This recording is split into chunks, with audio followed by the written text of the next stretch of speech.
Nous allons entamer le module 3 et 7, c'est-à-dire les similitudes et les isométries dans le triangle. Et nous allons aussi dans ce chapitre nous initier à la notion de démonstration en mathématiques. Avant tout ça, nous avons besoin de garnir notre bagage de définition au niveau géométrique. Ainsi, commençons par les angles formés par deux droites et une séquence. Imaginons une première droite, la droite numéro 1 ici, et une droite numéro 2 ici, positionnée de façon quelconque, et une séquence, donc une autre droite qui vient couper les deux premières droites. On vient ici former un certain nombre d'angles, donc en l'occurrence ici 8 angles différents, l'angle numéro 1, 2, 3, 4, 5, 6, 7 et 8. Nous allons maintenant étudier le nom de ces angles et leurs caractéristiques. Alors, premièrement, la première définition, on parle d'angles adjacents, des angles qui sont un à côté de l'autre. Des angles adjacents sont positionnés de la façon suivante. On imagine un premier angle ici et un deuxième angle ici. Donc, un premier angle et un deuxième angle, qui sont un à côté de l'autre. On dit que des angles adjacents ont le même sommet, donc le même sommet qui est ici. Ils ont, par le fait même, un côté ici qui est commun. Donc, le côté qui est ici, c'est le côté commun. Donc, un côté commun. Et ils sont situés de part et d'autre de ce côté commun. Donc, c'est pour ça qu'on dit un à côté de l'autre, adjacent. Donc, dans notre figure de départ, on peut repérer que l'angle numéro 1 et l'angle numéro 4 sont adjacents. Le même sommet, un côté commun et de part et d'autre de ce côté commun. Ainsi, il en existe plusieurs dans la figure de départ. On pourrait aussi dire que l'angle 2 et l'angle 3 sont aussi adjacents. De même, l'angle 1, l'angle 2 sont aussi adjacents. Donc, même sommet, de part et d'autre, d'un côté qui est commun. On pourrait faire le même exercice ici. 5 et 8 sont adjacents, 8 et 7 sont adjacents, 7 et 6, 6, 5, et ainsi de suite. On ne les a pas tous inscrits ici. Deuxième définition, les angles opposés par le sommet, un en face de l'autre. Donc, voici un petit schéma qui représente les angles opposés par le sommet. Donc, les angles opposés par le sommet seraient les angles qui sont juste ici. Donc, ils doivent être, premièrement, contrairement aux angles adjacents, on va dire non adjacents. Donc, ils ne doivent pas être un à côté de l'autre, mais plutôt en face. Et ils sont formés par deux droites qui sont séquentes. Quand on dit séquentes, on peut dire qui se coupent.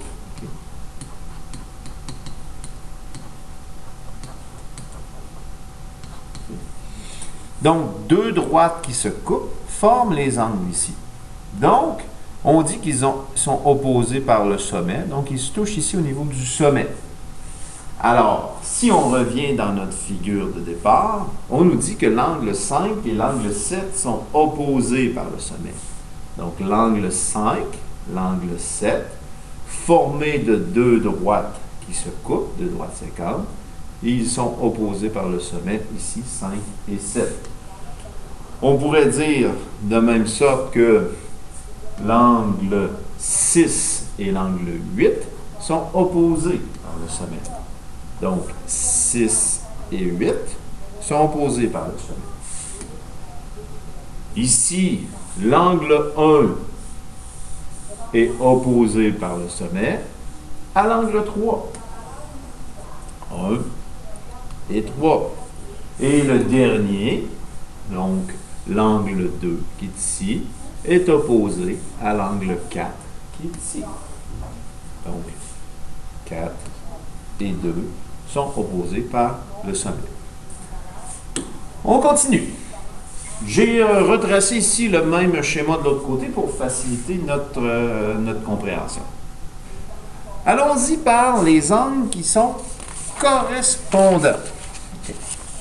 Donc, on dit que les angles correspondants n'ont pas le même sommet. Oh, sommet, duel, ça ira mieux. Sommet. Donc, les angles n'auront pas le même sommet. Ils seront situés du même côté de la séquence. Et on dira que l'un sera interne et l'autre sera externe aux deux droites. Allons voir ce que ça veut dire. Si on prend l'angle 1 qui est ici, donc l'angle 1 ici, correspond à l'angle 5 qui est ici. Donc, ils n'ont pas le même sommet. Ils sont situés à gauche de la séquence, donc du même côté de la séquence. Et l'un est interne à cette droite-là, et l'autre est externe à la droite numéro 1. Donc, c'est pour ça qu'on dit que l'angle 1 et l'angle 5 sont des angles correspondants. On peut y de la même façon. Donc, si on prend l'angle 4 qui est ici, on dit que l'angle 8, lui, est correspondant. Donc, interne, externe à ma droite et du même côté de la séquence. On peut continuer de la sorte. L'angle 2 qui est ici correspond à quel angle? À l'angle 6. Donc, un interne à la droite, l'autre externe à l'extérieur. Donc, 2 et 6 sont des angles correspondants. Et la dernière paire, on a 3 ici qui correspond à l'angle 7. Maintenant, une autre définition. Angle alterne-externe. Donc, cette fois-ci, encore une fois, ils n'auront pas le même sommet dans ma figure de départ et devront être situés non pas du même côté de la séquence, mais de part et d'autre de la séquence. De là le nom alterne. On alterne de chaque côté de la séquence. Et ils devront être externes aux deux droites. Donc, on alterne de chaque côté de la séquence et on sera externe. Donc, c'est pour ça qu'on dit que l'angle A, qui est ici, et l'angle 7, qui est ici, sont alternes externes. On alterne de chaque côté de la séquence et ils sont externes aux deux droites. Donc, 1 et 7 sont alternes externes. L'autre paire d'angles alternes externes sera 4, qui est externe. Et si on alterne de chaque côté de la séquence, donc 4, de l'autre côté de la séquence, on aura le 6 ici, l'angle 6. Donc 4 et 6 sont alternes externes. Dernière définition maintenant, donc les angles alternes internes. Un peu le pendant des alternes externes, mais ils seront à l'intérieur des deux droites. Donc encore une fois, ils n'auront pas le même sommet. Et ils seront situés de part et d'autre de la séquence. De là le nom alterne. On peut peut-être ajouter un S ici, donc alterne. Donc de part et d'autre de la séquence. Et cette fois-ci, ils ne seront pas à l'extérieur des deux droites, mais ils seront internes. Bon, R. Donc internes aux deux droites. Donc, à l'intérieur des deux droites.